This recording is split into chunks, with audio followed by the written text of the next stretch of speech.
Halo sahabat makna dimanapun Anda berada. Senang sekali bisa berjumpa bersama dalam program Sate Bang Jack.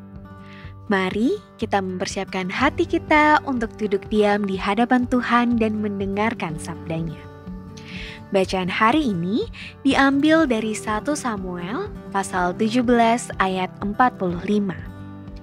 Tetapi Daud berkata kepada orang Filistin itu, "Engkau mendatangi aku dengan pedang dan tombak dan lembing. Tetapi aku mendatangi engkau dengan nama Tuhan semesta alam, Allah segala barisan Israel yang kau tantang itu." Tuhan menginginkan Anda menjadi orang dengan iman yang kuat untuk hidup yang berkemenangan dan menggapai impian indah yang disediakannya. Tapi Anda haruslah mengalahkan raksasa-raksasa yang menghalangi Anda. Apa yang harus Anda lakukan?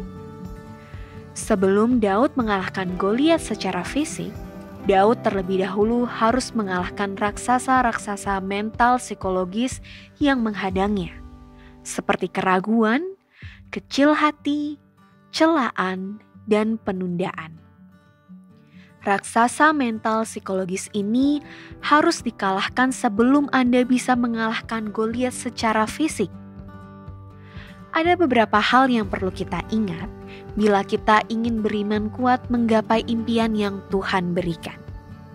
Pertama, ingat betapa Tuhan sudah menolong Anda pada masa yang lalu. Daud mengingat semua pertolongan Tuhan sebelumnya, seperti yang dikatakan dalam 1 Samuel pasal 17 ayat 37. Tuhan yang telah melepaskan aku dari cakar singa dan dari cakar beruang, Dia juga akan melepaskan aku dari tangan orang Filistin itu. Kalau Anda mengingat bagaimana Tuhan sudah menolong Anda pada waktu yang lampau melewati berbagai hal, seharusnya Anda yakin percaya pada pertolongannya di masa mendatang. Kedua, pakai semua pemberian dan perlengkapan dari Tuhan yang ada saat ini. Tuhan memberi Daud cukup perlengkapan untuk melawan Goliat.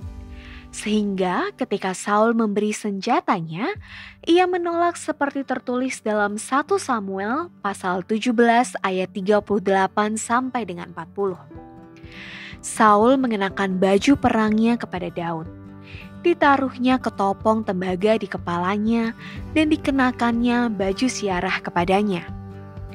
Maka berkatalah Daud kepada Saul, "Aku tidak dapat berjalan." Kemudian ia menanggalkannya. Daud mengambil tongkatnya. Dipilihnya dari dasar sungai 5 batu yang licin. Sedang umbannya dipegangnya di tangannya. Demikianlah Daud mengalahkan Goliat, memakai apa yang ada pemberian Tuhan. Tidak usah menunggu apa yang tidak Anda punyai, baik itu harta, pendidikan, kepandaian, ataupun koneksi. Pakai segala pemberian Tuhan yang sudah ada pada Anda dengan penuh percaya. Ketiga, abaikan si penghancur impian. Dalam perjalanan hidupnya, ketika orang-orang menentangnya, ia tetap bersandar pada Tuhan, seperti tertulis dalam 1 Samuel 30 ayat 6. Daud sangat terjepit karena rakyat mengatakan hendak melempari dia dengan batu. Tetapi Daud menguatkan kepercayaannya kepada Tuhan Allah.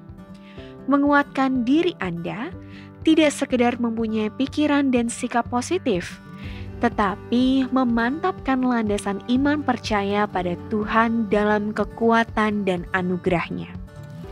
Keempat, berharap dan percaya pertolongan Tuhan yang membawa kemuliaan-Nya. Ketika Daud akan bertempur melawan Goliat, ia berteriak dengan nyaring, "Engkau mendatangi aku dengan pedang dan tombak dan lembing. Tetapi aku mendatangi engkau dengan nama Tuhan semesta alam, Allah segala barisan Israel yang kau tantang itu. Hari ini juga Tuhan akan menyerahkan engkau ke dalam tanganku, dan aku akan mengalahkan engkau." Ketika saya masih muda, saya mengambil keputusan untuk bersandar sepenuhnya kepada Tuhan ketika saya mengejar impian yang Tuhan berikan kepada saya. Suatu malam di pegunungan California Utara, saya berlutut dan berdoa, "Tuhan, aku bukan orang yang pandai atau pendidikan terbaik, ataupun orang yang paling berbakat. Tetapi aku mempercayai-Mu sepenuh hatiku, dan aku akan melakukan apapun, kapanpun, dimanapun, dalam iman kepadamu. Bahkan ketika itu tidak masuk akal sekalipun."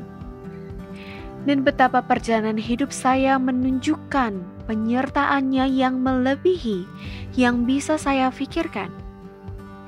Tuhan akan memakai siapapun yang percaya kepadanya dan akan membawa kemuliaan baginya.